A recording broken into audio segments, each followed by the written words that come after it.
ورحمة الله تعالى وبركاته. الحمد لله رب العالمين والعاقبة للمتقين والصلاة والسلام على رسوله الكريم. أما بعد الحمد لله. இந்த ரமலான் இஜ்திமாவின் மூலமாக இந்த ரமலானை முழுமையாக அடையக்கூடிய பாக்கியத்தை வல்ல ரஹ்மான் நமக்கு தந்திருக்கிறான். இதுபோன்று பல ரமலான் இஜ்திமாக்களின் மூலமாக ரமலானை முழுமையாக அடையக்கூடிய பாக்கியத்தை வல்ல ரஹ்மான் உங்களுக்கும் எனக்கும் தந்தல் புரிவானாக. ஆமீன். அல்ஹம்துலில்லாஹ். தினம் ஒரு சஹாபியின் அடிப்படைகள் சில சஹாபாக்களுடைய வாழ்க்கை வரலாறுகளை ரத்தின சுருக்கமாக பார்த்து வருகிறோம். அது தொடர்ந்து நாம் இன்று பார்க்க இருக்கும் சஹாபி எப்படிப்பட்டவர்கள் என்று சொன்னால், இவர்களுக்கு இந்த குர்ஆனை தொகுத்ததில் மிகப்பெரிய ஒரு பங்கு உண்டு. அவர்களுக்கு இப்படி கூட ஒரு புனை பெயராக சொல்லுவார்கள், இல்முடைய கடல் என்பதாக. அந்த அளவிற்கு மார்க்க அறிவும் கல்வியின் தேடலையும் வாய்ந்தவர்கள் இந்த சஹாபி. இவர்கள் யார் என்று பார்த்தால் ஸைத் இப்னு ஸாபித் ரலியல்லாஹு அன்ஹு. இவங்க எப்ப பிறக்கிறாங்க அப்படின்னா கிபி 611 மதீனால பிறக்கிறாங்க. இவர்கள் ஒரு அன்சாரி சஹாபியும் கூட. இவருடைய தாயார் இவருடைய சிறு வயதிலே இவருடைய தந்தை வஃபாத் ஆறாங்க. அதனால இவருடைய தாயார் தான் இவங்களை வளர்க்கிறாங்க. அவார் பின்த் மாலிக் என்பது இவருடைய தாயாருடைய பெயர். அப்ப இந்த தாயாருக்கு ஒரு ஆசை, என்னுடைய மகனை நான் போர் கவசத்தோட ஒரு போர் செய்யக்கூடியவனாக என்ன பண்ணணும், நான் பார்க்கணும், ஒரு முஜாஹிதா என்னுடைய மகனை நான் பார்க்கணும்னு தன்னுடைய தாய் ஆசைப்படுறான். எந்த ஒரு தாய் இப்படி ஆசைப்பட்டிருக்க மாட்டாங்க. இஸ்லாத்துக்காக போர் செய்யணும், என்னுடைய மகனை நான் ஒரு போராளியா முஜாஹிதா பார்க்கணும்னு சொல்லிட்டு ஸைத் இப்னு ஸாபித் ரலியல்லாஹு அன்ஹுடைய தாயார் ஆசைப்படுறாங்க. அப்ப அந்த ஆசைக்கு என்னங்க இவர்களுக்கும் ஒரு ஆசை, நானும் போர் செய்யணுங்கிற ஆசை. அப்ப இவங்களுக்கு 10 வயசு ஆகுது. பத்ருடைய காலகட்டம். பத்ருடைய போர்ல கலந்துக்கலான்னு எம்பெருமான் நபிகள் நாயகம் ஸல்லல்லாஹு அலைஹி வஸல்லம் அவங்கள்ட்ட போய் கேட்கிறாங்க, யா ரசூலல்லாஹ் நானும் போருக்கு வரேன் அப்படின்னு கேட்கும் பொழுது ரசூல் ஸல்லல்லாஹு அலைஹி வஸல்லம் அவர்கள் இவருடைய வயசின் காரணமாகவும் இவர் சிறுவரா இருக்கிறார் அப்படிங்கிற காரணத்தினால பண்ணிடுறாங்க, மறுத்துடுறாங்க. முன்னாடி உஹது போர்ல கலந்துக்கலான்னு சொல்லிட்டு ஸைத் இப்னு ஸாபித் ரலியல்லாஹு அவங்க வர்றாங்க. அப்பயும் ரசூல் ஸல்லல்லாஹு அலைஹி வஸல்லம் அவங்களுக்கு அனுமதி தரல. பிறகு சில போர்கள்ல கலந்துக்கிறாங்க. எப்ப இவங்க தளபதி ஆறாங்க, தலைமை பொறுப்புல போர்ல தளபதியுடைய பொறுப்பை பெறாங்கன்னு சொன்னா தபூக்குடைய போர்ல தான். தபூக்குடைய போர்ல நீங்க தளபதியா இறங்கன்னு சொல்ல அனுப்பல. தபூக்குடைய போர் நடந்துகிட்டு இருக்குது. அப்ப தளபதியா இருந்த கொடி ஏந்திய ஒரு சஹாபிட்ட இருந்து என்ன பண்றாங்க, ரசூல் ஸல்லல்லாஹு அலைஹி வஸல்லம் அவங்க கொடிய வாங்கி ஸைத் இப்னு ஸாபித் ரலியல்லாஹு அன்ஹு கொடுக்குறாங்க. கொடுத்த உடனே அந்த கொடி இருந்த சஹாபிக்கு ஒரே பதட்டம், யா ரசூலல்லாஹ் நான் தவறு செஞ்சுட்டேனா, ஏன் என்னிட்ட பிழை இருக்குதா, தவறு செஞ்சுட்டேனான்னு கேட்டு ரசூல் ஸல்லல்லாஹு அலைஹி வஸல்லம் கேட்கிறாங்க. அப்ப ரசூல் ஸல்லல்லாஹு அலைஹி வஸல்லம் சொல்றாங்க, நீங்க எந்த தவறு செய்யல, யாருக்கு குர்ஆனுடைய விஷயத்துல அதிகமா மனனம் செஞ்சிருக்கிறாங்களோ, குர்ஆனுடைய விஷயத்துல மேன்மையா இருக்கிறாங்களோ அவங்களுக்கு தான் முன்னுரிமை வழங்கப்படும் என்பதாக சொல்றாங்க. அப்ப சிறு வயதிலேயே அதிகமான குர்ஆனுடைய பகுதிகளை மனனம் செய்தவர்கள்ல ஸைத் இப்னு ஸாபித் ரலியல்லாஹு அன்ஹு ஒரு முக்கியமான நபரா இருக்கிறாங்க. அப்ப ஸைத் இப்னு ஸாபித் ரலியல்லாஹு அன்ஹு எப்ப இந்த குர்ஆனுடைய தொகுக்கிற பணியை ஆரம்பிக்கிறாங்கன்னு சொன்னா அபூபக்கர் சித்திக் ரலியல்லாஹு அன்ஹுடைய காலகட்டம். ரசூல் ஸல்லல்லாஹு அலைஹி வஸல்லம் அவங்க வஃபாத் ஆகும்போது இவங்களுக்கு 22 வயசு, ஒரு இளைஞரா ஒரு வாலிபரா இருக்கிறாங்க. அப்ப அபூபக்கர் சித்திக் ரலியல்லாஹு அன்ஹுடைய ஆட்சி காலத்துல ஒரு போர் நடக்குது. அந்த போர்ல அதிகமான ஆஃபில்கள், குர்ஆனை மரணம் செய்த ஆஃபில்கள் என்ன பண்றாங்க, ஷஹீதாக்கப்படுறாங்க. அப்ப அபூபக்கர் சித்திக் ரலியல்லாஹு அன்ஹு என்ன வருது, என்ன பண்ணுது, குர்ஆனை நம்ம ஒரு தொகுப்பா ஒன்றிணைக்கணும்னு சொல்லிட்டு அப்ப சில சஹாபாக்கள் எல்லாம் கூப்பிட்டு மசூரா செய்யறாங்க அபூபக்கர் சித்திக் ரலியல்லாஹு அன்ஹு. அப்ப ஏகபட்ச கருத்து என்ன வருதுன்னு சொன்னா, இந்த குர்ஆனை ஒன்றிணைக்கிறதுல ஒரு நம்ம குழு அமைக்கணும். அந்த குழுவுக்கு தலைமையாக ஸைத் இப்னு ஸாபித் ரலியல்லாஹு அன்ஹு நம்ம அமைக்கணும்னு சொல்லிட்டு என்ன பண்றாங்க, அந்த குழு முடிவெடுக்கிறாங்க.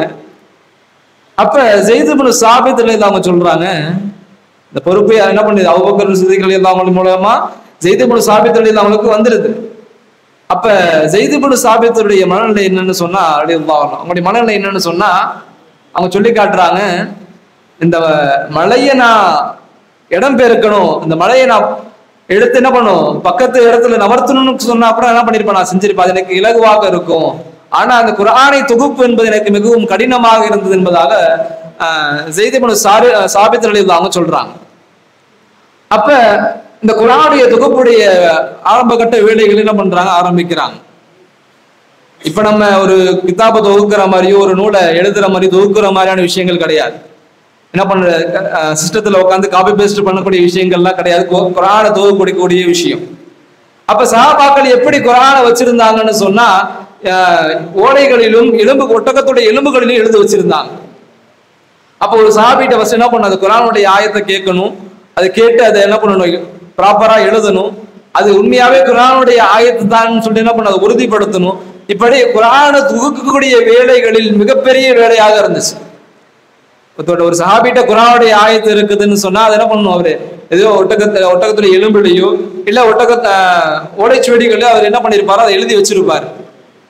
அதை முதல்ல வாங்கி அது குர்ஆனுடைய ஆயத்து தானான்னு சொல்லிட்டு என்ன பண்ணும், ஏனி சஹாபாக்கள்கிட்ட சாட்சி வாங்கணும். பிறகு உம்மஹாத்துல் மூமினீன் இருக்கக்கூடிய ரசூல் ஸல்லல்லாஹு அலைஹி வஸல்லம் மனைவிகள்கிட்ட இது என்ன பண்ணுது, குர்ஆனுடைய உண்மையாவே இது குர்ஆனுடைய ஆயத்து தானா அப்படிங்கிற உறுதி செய்யணும். இப்படி குர்ஆனுடைய தொகுப்புக்குடைய விஷயத்துல ஒரு லாங் ப்ராசஸ் இருந்துச்சு. கிட்டத்தட்ட சொல்றாங்க, இந்த குர்ஆனை முழுமையாக அவரு ஸைத் இப்னு சாபித் அவங்க முடிக்கிறதுக்கு 14 வருடங்கள் ஆனிச்சுன்னு சொல்றாங்க. அப்ப இந்த சஹாபி மிகவும் அறிவாற்றல் உடையவங்க. நான் சொன்ன சிறு வயதிலேயே குர்ஆனை மனனம் செஞ்சாங்கன்னு சொன்னேன்ல. அப்ப அந்த அளவு குர்ஆனுடைய பல பகுதிகளை, குர்ஆனை முழுமையா மனனம் செய்யல, சிறு வயதுல குர்ஆனுடைய சில பகுதிகளை மனனம் செய்யக்கூடிய ஒரு சஹாபியா இருந்தாங்க.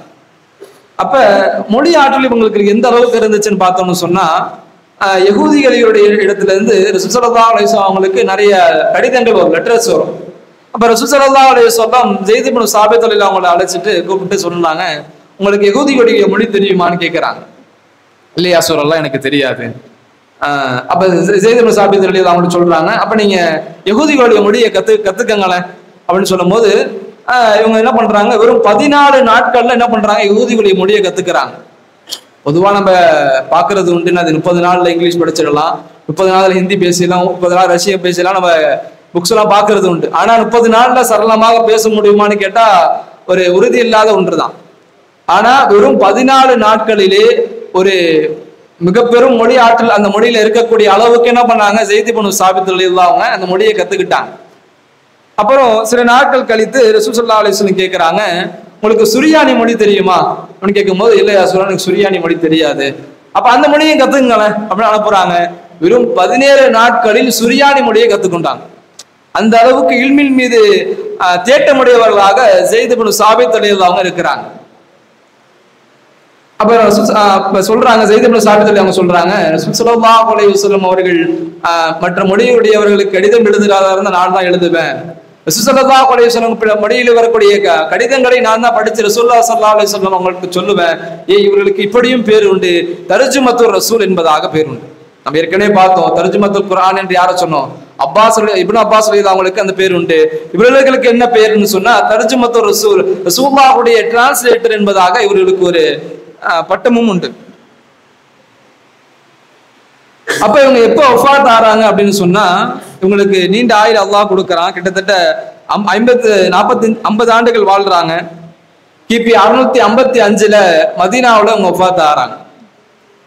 அப்ப யாருடைய ஆட்சி காலம்னு பார்த்தா, உஸ்மான் ரலியல்லாஹு ஆட்சி காலம் முடிஞ்சு, அலி ரலியல்லாஹுடைய ஆட்சி காலம் முடிஞ்சு, முஆவியா ரலியல்லாஹுடைய ஆட்சி காலம்.